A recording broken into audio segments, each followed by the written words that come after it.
Estamos en Cigarotuso y el arte escénico de la muerte. En Hablemos en el dormir del arte de la muerte. Temporada 4. Ensayo final. Al finalizar el episodio se encontrará con una relajación para que le permita descansar, relajarse y dormir en tranquilidad.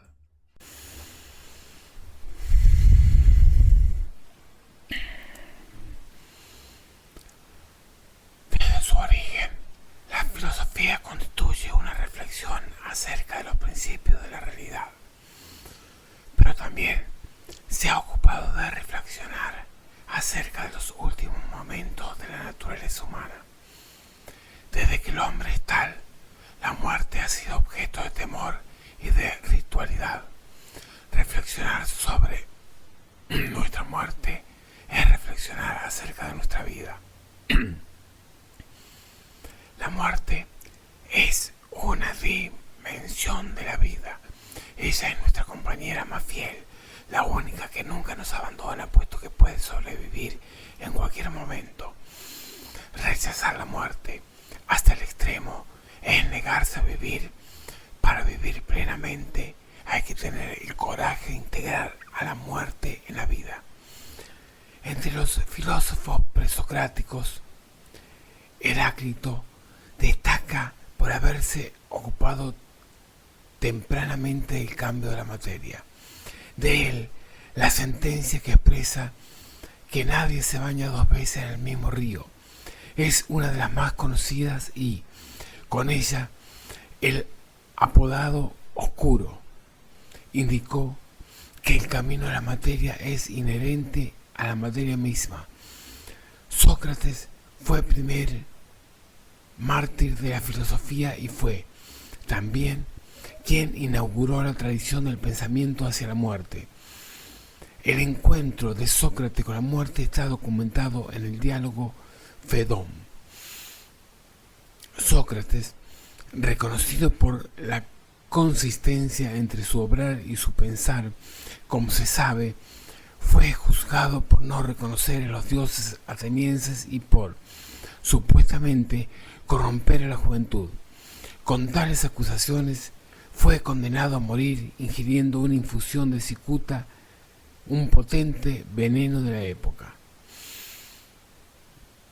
La muerte de Sócrates, relatada por Platón en el diálogo Fedón, da evidencia de la forma en que aquel asumió su injusta sentencia a muerte y la entereza con la cual se comportó. En el diálogo mencionado, Fedón le expresa a Ecécrates que, cuando él habló con Sócrates antes de su muerte, le pareció un hombre dichoso y que creía que no dejaba este mundo sino bajo la protección de los dioses, que se le tenía reservada en el otro mundo una felicidad tan grande que ningún otro mortal había gozado jamás. En Sócrates también debe considerarse la posibilidad que Sócrates no solamente haya aludido a la muerte del cuerpo como tal, sino al considerar a éste como un estorbo para que el alma pueda acceder al conocimiento. Por otro lado, a Platón se le ha considerado como el primero que concibió a la filosofía no sólo como una reflexión del orden y la verdad del universo, sino como la búsqueda del sentido de la vida, de acuerdo con lo que se consideraba que es su final, la muerte. El ser humano, despojado de su ropaje exterior, incluyendo sus sentimientos, sus anhelos, sus frustraciones y sus expectativas, es, finalmente, materia y, como tal, no puede escapar del cambio incesante que caracteriza a la naturaleza misma. Para Platón, la naturaleza del hombre no proviene de un dios, sino que se trata de una naturaleza semejante a la verdadera realidad, es decir, la idea. El cuerpo del hombre, en cambio, está regido las imperfecciones y los cambios del mundo sensible y,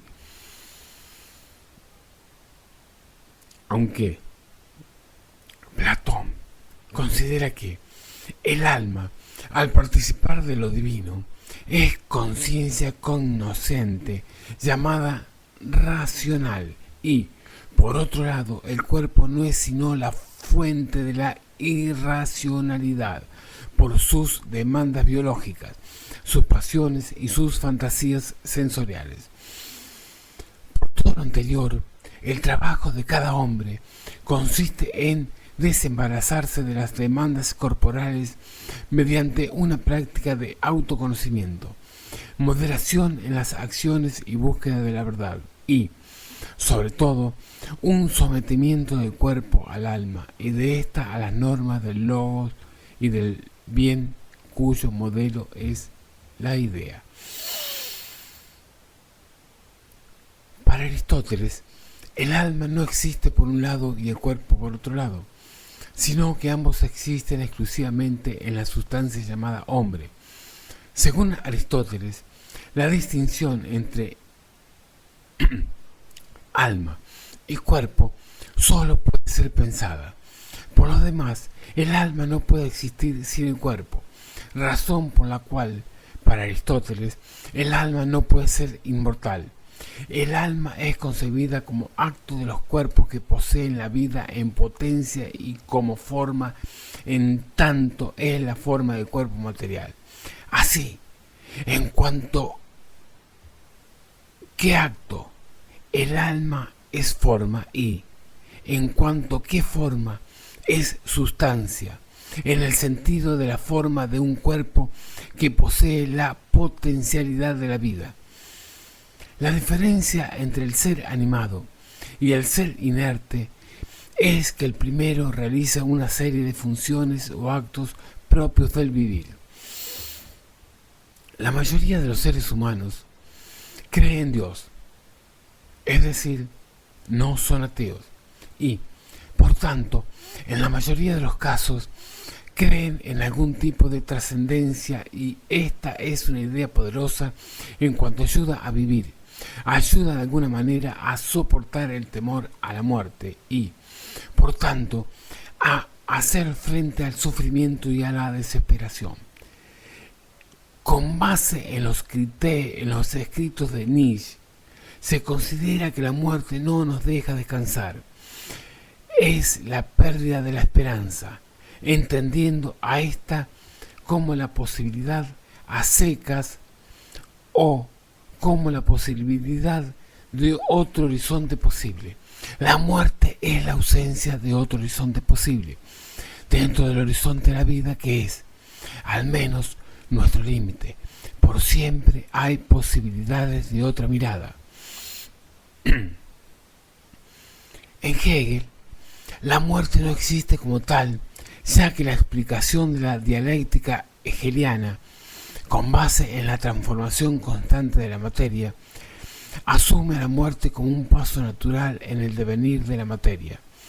Hegel, siguiendo la tradición judeo-cristiana, concibe al hombre como un ser espiritual, pero, a diferencia de esta, lo entiende como un ser necesariamente temporal y finito, es decir, solo la muerte asegura la existencia de un ser espiritual. Si el hombre no muriera, si la muerte no fuera una fuente de angustia, no existiría la libertad y, desde luego, no existiría el hombre mismo. Solo la historia, dice Hegel, tiene el poder de acabarlo todo en el desarrollo del tiempo. Más allá del tiempo no hay nada.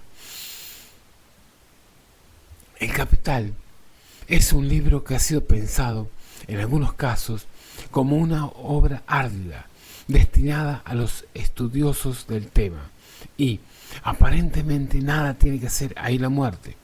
Sin embargo, en el capítulo Capital constante y capital variable, Marx se refiere a los medios de trabajo, y Marx que, durante el proceso de trabajo, estos se agotan y, en consecuencia, les llama cadáveres, y estos también les ocurre a los hombres. Todo hombre muere 24 horas al cabo del día. Sin embargo, el aspecto de una persona no nos dice nunca con exactitud cuántos días le va restando ya la muerte. Por otro lado, puede decirse que Marx alude a una muerte que quizás podría denominarse política de la población, propiciada por la explotación despiadada del hombre de ese tiempo y, en varios pasajes de El Capital, enfatiza ese proceso diciendo, ejemplo, que el propietario de la fuerza de trabajo es mortal y, por tanto, su presencia, debiendo ser continua en el mercado, tal como lo presupone la continua transformación del dinero en capital, el vendedor de la fuerza de trabajo habría de perpetuarse del mismo modo en que se perpetúa todo individuo vivo por medio de la procreación. En un análisis estructural del ser ahí, explicado por Heidegger, indica que el ser ahí es inacabado e incompleto, pero justamente por ello es la posibilidad de apertura y proyecto. Su inacabamiento es lo que constituye su ser.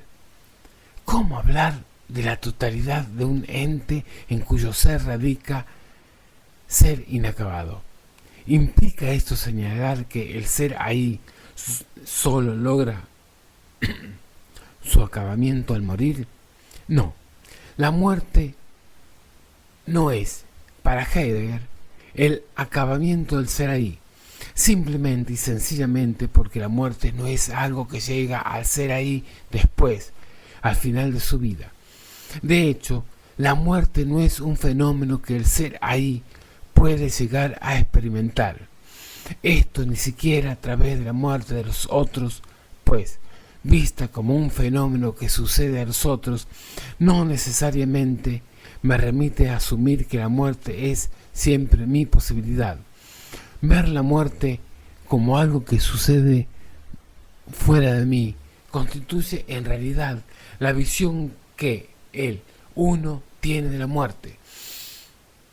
Morir es algo que cada ser ahí tiene que tomar en su caso sobre sí mismo.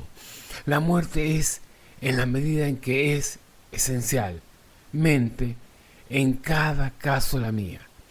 Aunque pareciera que no puede plantearse el problema de la totalidad del ser ahí, porque el morir, al morir, este ya no es.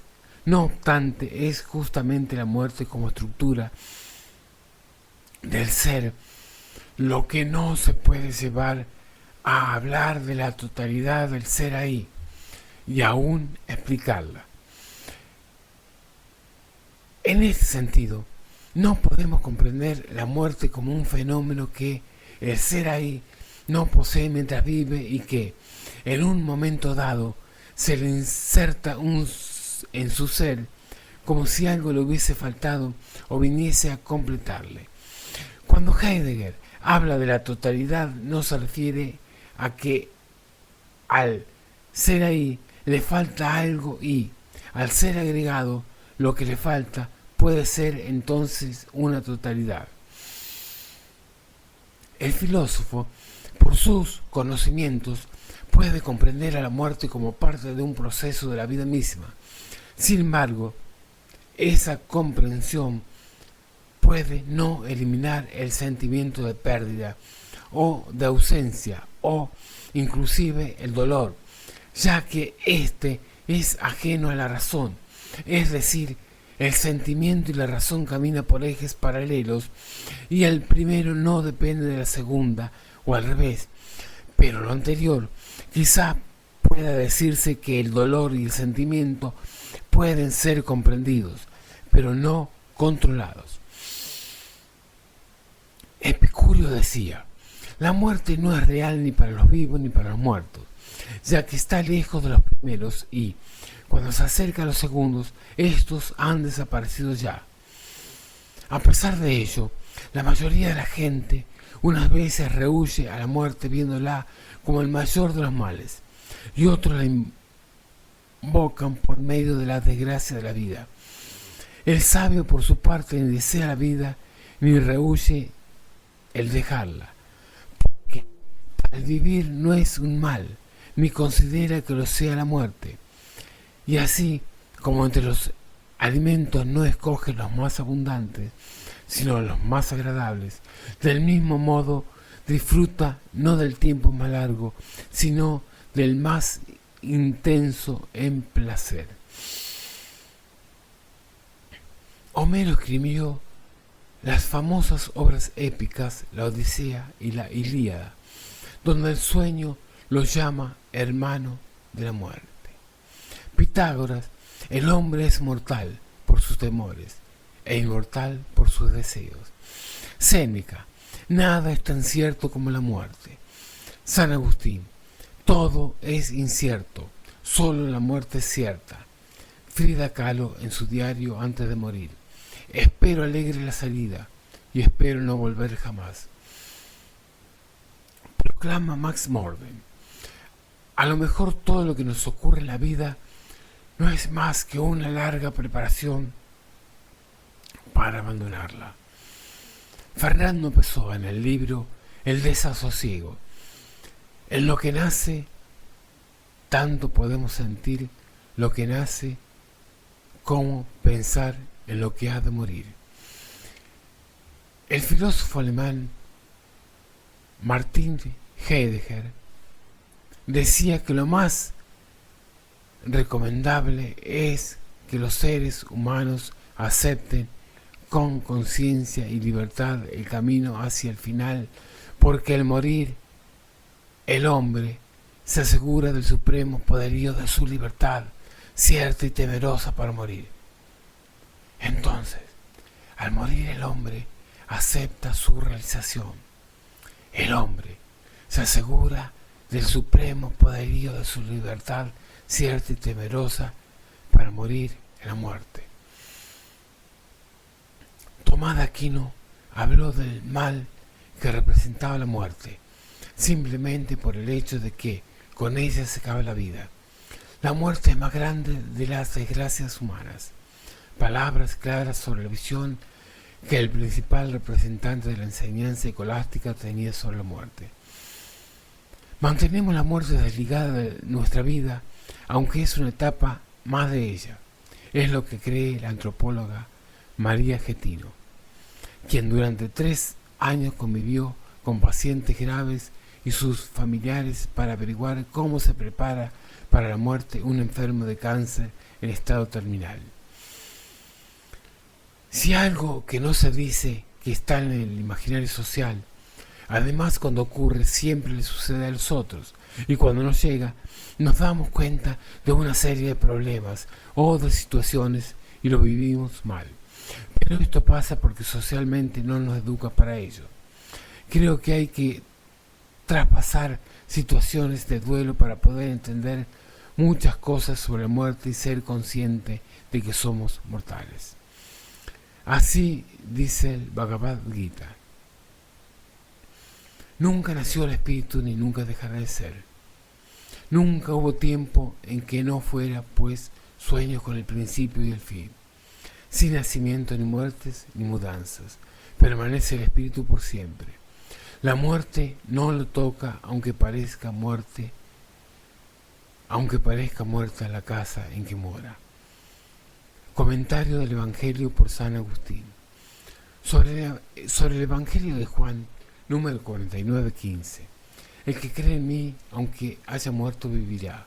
Y el que vive y cree en mí, no morirá para siempre. ¿Qué es lo que dice? El que en mí, aunque haya muerto como Lázaro, vivirá. Porque Dios no es un Dios de muertos, sino de vivos.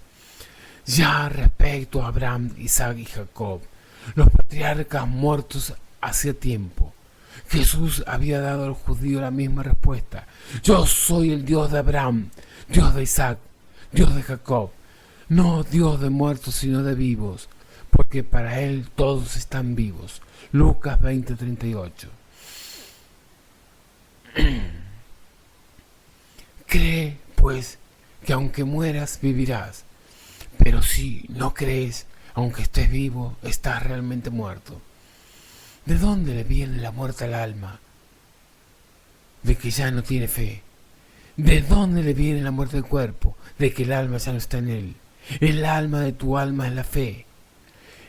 El que cree en mí, aunque su cuerpo esté muerto, tendrá vida en su alma hasta que el cuerpo mismo resucite para no morir ya nunca más. Y cualquiera que vive en su carne y cree en mí, aunque su cuerpo deba morir por un tiempo, vivirá para la eternidad a causa de la vida del Espíritu y de la inmortalidad de la resurrección. Esto es lo que quiere decir Jesús al responder a Marta. ¿Crees tú esto? Sí, Señor, le responde ella. Creo que tú eres el Cristo, el Hijo de Dios, venido a este mundo. Creyendo esto, se ha creído que tú eres la resurrección, que tú eres la vida, que el que cree en ti, aunque muera, vivirá. He creído que el que vive y cree en ti no morirá eternamente. La muerte es lo único certero que tenemos. Nacimos para morir.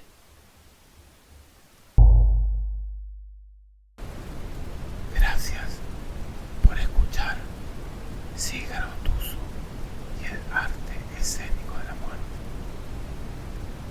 Y antes de irnos, muestre un poco de amor por su podcast favorito, dejando una reseña, like, compartan y suscríbanse. Y entonces estén atentos para la próxima semana. Y recuerden de visitar a bodegasesencias.com. Cígaro Tuso les saluda y dice hasta la próxima.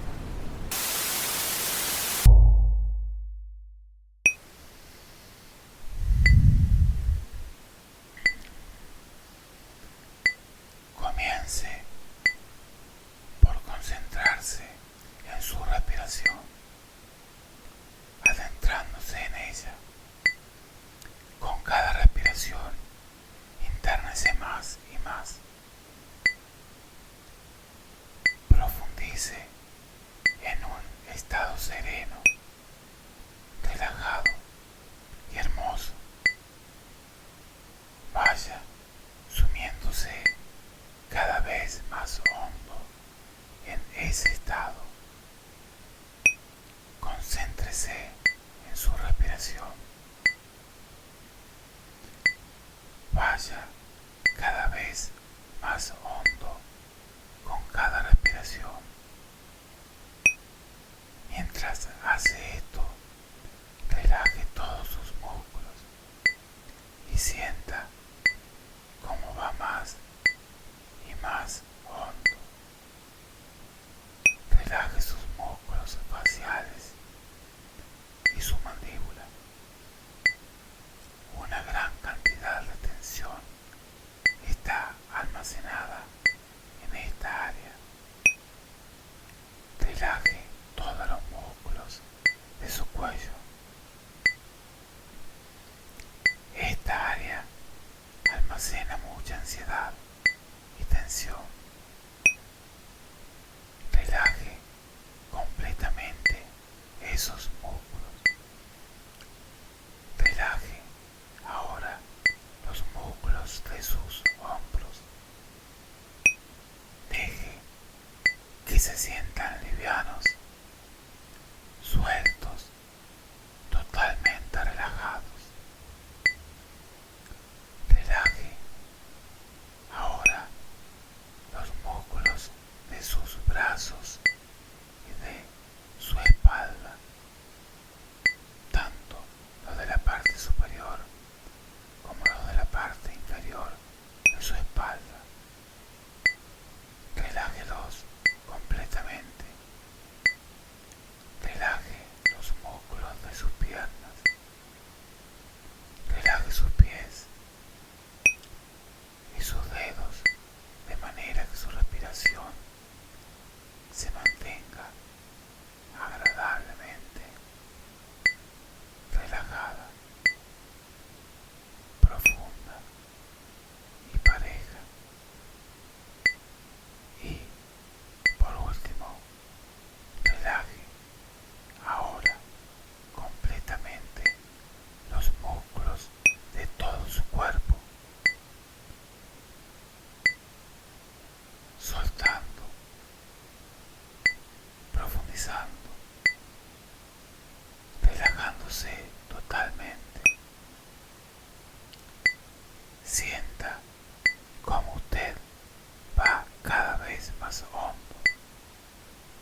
se acerca desde arriba a la parte superior de su cabeza. Penetra ahora en su cabeza y comienza a esparcirse por todo su cuerpo, de arriba hacia abajo. Penetra en su cerebro y en su sistema nervioso. Y todo lo que penetra comienza a relucir cálidamente con la luz. La luz ingresa en su estómago y abdomen, llenando todos los órganos abdominales, aliviándolos, relajando los nervios, los músculos de su estómago y abdomen. Esta luz hermosa, relajante, curativa y profunda va llenando cada célula, cada fibra de su cuerpo, va llenando de una hermosa calma, va eliminando toda enfermedad y restaurando cada tejido, cada célula, cada órgano a su estado normal y saludable. Escuche la sabiduría que le puede comunicar. Sienta la paz y el amor. Escuche. Escuche. Escuche. En el amor no cabe el miedo, ni la ansiedad,